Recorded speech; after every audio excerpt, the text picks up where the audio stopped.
The Descent of Ishtar to the Netherworld, Neo-Assyrian, circa 911 to 612 BC. To the land of no return, the land of darkness, Ishtar, the daughter of Sin, directed her thought, Ishtar, the daughter of Sin, to the house of shadows, the dwelling of Irkalla, to the house without exit for him who enters therein, to the road whence there is no turning, to the house without light for him who enters therein, to the place where dust is their nourishment, clay their food. They have no light, in darkness they dwell, clothed like birds with wings as garments. Over door and bolt dust has gathered. Ishtar, on arriving at the gate of the land of no return, to the gatekeeper thus addressed herself. Gatekeeper, oh, open thy gate that I may enter.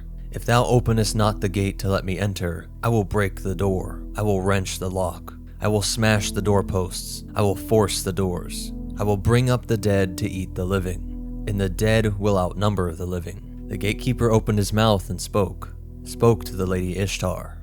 Desist, O lady, do not destroy it. I will go and announce thy name to my queen, Ereshkigal. The gatekeeper entered and spoke to Ereshkigal. Oh, there is thine sister, Ishtar, hostility of the great powers. When Ishtar heard this, as when one hews down a tamarisk, she trembled.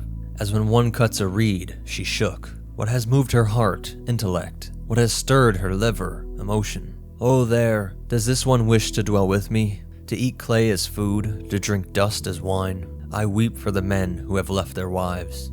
I weep for the wives torn from the embrace of their husbands, for the little ones cut off before their time. Go, gatekeeper, open thy gate for her. Deal with her according to the ancient decree. The gatekeeper went and opened his gate to her. Enter, O lady, let Kutha greet thee. Let the palace of the land of no return rejoice at thy presence.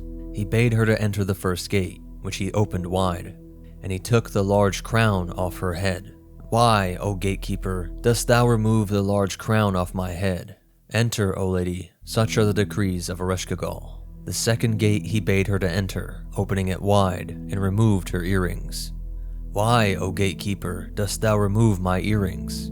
Enter, O lady, for such are the decrees of Ereshkigal. The third gate he bade her to enter, opened it wide, and removed her necklace. Why, O gatekeeper, dost thou remove my necklace? Enter, O lady, for such are the decrees of Ereshkigal. The fourth gate he bade her to enter, opened it wide, and removed the ornaments from her breasts.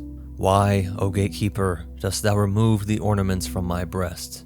Enter, O lady, for such are the decrees of Ereshkigal. The fifth gate he bade her to enter, opened it wide, and removed the girdle of her body, studded with birthstones. Why, O gatekeeper, dost thou remove the girdle of my body, studded with birthstones? Enter, O lady, for such are the decrees of Ereshkigal. The sixth gate he bade her to enter, opened it wide, and removed the spangles off her hands and feet. Why, O gatekeeper, dost thou remove the spangles off my hands and feet? Enter, O lady, for thus are the decrees of Ereshkigal. The seventh gate he bade her to enter, opened it wide, and removed her loincloth. Why, O gatekeeper, dost thou remove my loincloth? Enter, O lady, for such are the decrees of Ereshkigal. Now when Ishtar had gone down into the land of no return, Ereshkigal saw her and was angered at her presence. Ishtar, without reflection, threw herself at her in a rage. Ereshkigal opened her mouth and spoke. To Namtar, her messenger, she addressed herself. Go, Namtar, imprison her in my palace. Send against her 60 disease to punish Ishtar. Eye disease against her eyes, disease of the side against her side, foot disease against her foot, heart disease against her heart, head disease against her head, against her whole being, against her entire body. After the lady Ishtar had gone down into the land of no return, the bull did not mount the cow, the donkey approached not the she-donkey. To the maid in the street no man drew near. The man slept in his apartment, the maid slept by herself. The countenance of Papsukal, the messenger of the great gods, fell, his face was troubled. In mourning garb he was clothed, in soiled garments clad. Shamash, the sun god, went to Sin, the moon god, his father, weeping. In the presence of Ea, the king, he went with flowing tears. Ishtar had descended into the earth and has not come up.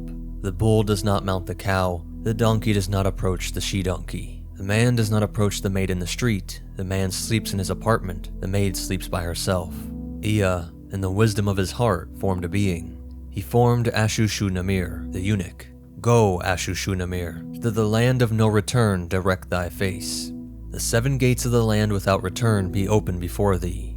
May Ereshkigal at sight of thee rejoice. After her heart had been calmed, her liver quieted, invoke against her the name of the great gods. Raise thy head, direct thy attention to the Kalzaku skin. Come, lady, let them give me the Kalzaku skin, that I may drink water out of it. When Ereshkigal heard this, she struck her side, bit her finger. Thou hast expressed a wish that cannot be granted. Go, Asusabu-Irmir, I curse thee with a great curse. The sweepings of the gutters of the city be thy food. The drains of the city be thy drink. The shadow of the walls be thy abode. The thresholds be thy dwelling place. Drunkard and sot strike thy cheek. Ereshkigal opened her mouth and spoke. To Namtar, her messenger, she addressed herself. Go, Namtar, knock at the strong palace. Strike the threshold of precious stones. Bring out the Anunnaki. Seat them on golden thrones. Sprinkle Ishtar with the waters of life, and take her out of my presence. Namtar went, knocked at the strong palace, tapped on the threshold of precious stones. He brought out the Anunnaki and placed them on golden thrones. He sprinkled Ishtar with the waters of life and took hold of her. Through the first gate he led her out and returned to her loincloth. Through the second gate he led her out and returned to her the spangles of her hands and feet. Through the third gate he led her out and returned to her the girdle of her body, studded with birthstones. Through the fourth gate he led her out and returned to her the ornaments of her breasts. Through the fifth gate he led her out and returned to her necklace. Through the sixth gate he led her out and returned her earrings. Through the seventh gate he led her out and returned to her the large crown for her head.